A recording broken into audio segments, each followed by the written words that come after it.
مجلس کا آغاز مشہور سورہ کوثر کی پہلی آیت سے کہ اللہ یہ کہہ رہا کہ ہم نے تم کو کوثر عطا کیا میرے حبیب. اور یہ سورہ جیسا علماء نے لکھا کہ یہ مادر حسنین کے لیے نازل ہوا تھا آپ کی ولادت کے وقت. میں اس کی ڈیٹیل میں نہیں جاتا، میں خالی یہ بتا رہا کہ یہ وہ سورہ ہے کہ جتنی کثرت سے تم تلاوت کرو گے یہ سورہ کی برکت تم کو ملے گی. خواتین کے لیے بہت اچھا سورہ. اپنی نماز میں پہلی رکعت میں یہ سورہ کی تلاوت کیا کرو. اس لیے تلاوت کیا کرو کہ یہ بی بی زہرا سے منسوب ہے، آپ کی ولادت کے وقت آیا تھا، اور اس کی کئی برکتیں بتائی گئیں کہ سورہ کوثر اس منزل تک بھی لے کے جاتا کہ اگر کثرت سے کوئی اس کی تلاوت کرے، جیسا سورہ خل ہے سورہ توحید، یہ امام حسین کثرت سے پڑھتے تھے. کیوں پڑھتے تھے؟ اس لیے پڑھتے تھے کہ اس میں مکمل وحدانیت کا اعلان ہے. سورہ خل میں مکمل وحدانیت کا اعلان ہے، اور مولا حسین کا یہ فیوریٹ سورہ تھا. ویسے امام حسین خود قرآن ہے، علی المال قرآن رسول کی حدیث ہے، تو اسی طرح لیکن یہ سورہ امام حسین کثرت سے پڑھتے تھے، اور سورہ کوثر شہزادی کونین سے منسوب ہے.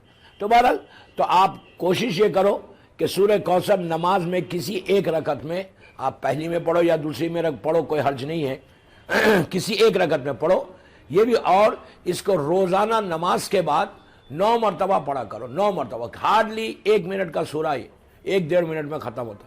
لیکن اس میں جو برکت بتائی گئی، جو رحمتیں کا نازل ہونے کا بتایا گیا، وہ یہی کہا گیا کہ کثیر اولاد کا ہونا، اگر کوئی بے اولاد ہے تو وہ اس کو کثرت سے پڑھے، رزق کے لیے بہت اچھا ہے.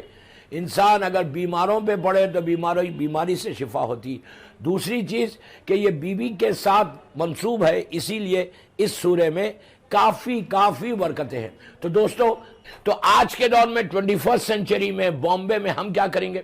تو عورتوں کو یہ چاہیے، عورتوں کو چاہیے، ماں بہنوں کو چاہیے کہ وہ ان کا کام یہ ہے کہ اپنے بچوں کو دین بتانا، اور یہ دعا کرنا آج کی رات کہ بی بی ہمارے ایمان کو، ہمارے بلیف کو پروٹیکٹ کرو. اس کے لیے دعائے عدیلہ پڑھو. دعائے عدیلہ میری ریکویسٹ ہے، ہر لڑکا ہر عورت اپنے بچوں کے ساتھ پڑھے. جب عورت پریگننٹ رہتی اس وقت دعائے عدیلہ پڑھے. اس کے بعد بچے کو سلاتے لوری جو دیتے، دعائے عدیلہ سے لوری دو. وہ ایمان کا پروٹیکشن ہے. 12 اماموں کے نام ہیں آپ کو بچوں کو بتانے کو. پریگننسی سے ولادت کے بعد سے معصوم بچوں کو اگر مسلسل ان کے کانوں میں ہمارے اماموں کے نام آتے رہیں گے نا، تو ان کے ذہن میں، ان کے نیچر میں اماموں کے نام آ جائیں گے. دعا عدیلہ 1 منٹ کی دعا ہے، بٹ دیٹ دعا can change your destiny. Again I am telling you کہ دیٹ دعا can change your life. That change ہو جائے گی لائف تمہاری. تمہارے بچے دیندار نکلیں گے. بامبے میں جو آج سب سے زیادہ مسئلہ ہے نا، بامبے کیا پوری جگہ پہ سب سے بڑا مسئلہ کیا ہے؟ مسئلہ یہی ہے کہ ہمارے بچے دیندار نہیں ہیں. آج بھی یہی بات ہوئی کہ مولانا کوئی دعا بتاؤ کہ بچے دیندار ہو.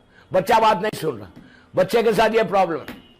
یہ جو ہو رہا نا، یہ ہماری غلطی سے ہو رہا کہ ہم نے بی بی زہرا کی سیرت کو نہیں اپنایا، بی بی زہرا کی سیرت پہ بات نہیں کی. ہم نے بی بی زہرا کے حق کو نہیں دنیا کے سامنے پیش کیا. ہم رزق حرام کھاتے رہے. اگر بچوں کو دیندار بنانا ہے تو رزق حلال کھاؤ. جب تک رزق، یہ مت بولو کہ میں یہ ریسٹورینٹ، لڑکیوں کو بول رہا کالج میں جا رہے یہ ریسٹورینٹ میں جا کے کھا لوں گی، یہ ریسٹورینٹ میں جا کے کھا لوں گی. نو، یو ہیو ٹو. جب تک پائس نہیں بنو گے، پھر سنو، جب تک پائس نہیں بنو گے، جب تک تقویٰ نہیں آئے گا، بی بی زہرا کی محبت دل میں نہیں آئے گی. بی بی زہرا ہو یا امام علی ہو، کسی اور کا، میرا مولا کسی اور کا امام نہیں ہے، متقین کا امام. علی کا لقب ہی ہے کہ امام المتقین، متقین تقوی والے کا امام ہے علی. تو ہمارا یہ فرض ہے کہ بی بی زہرا کی سیرت پہ عمل کرنے کے لیے پہلی چیز رزق حلال کھانا. میں اس سے زیادہ نہیں بولتا اس پہ.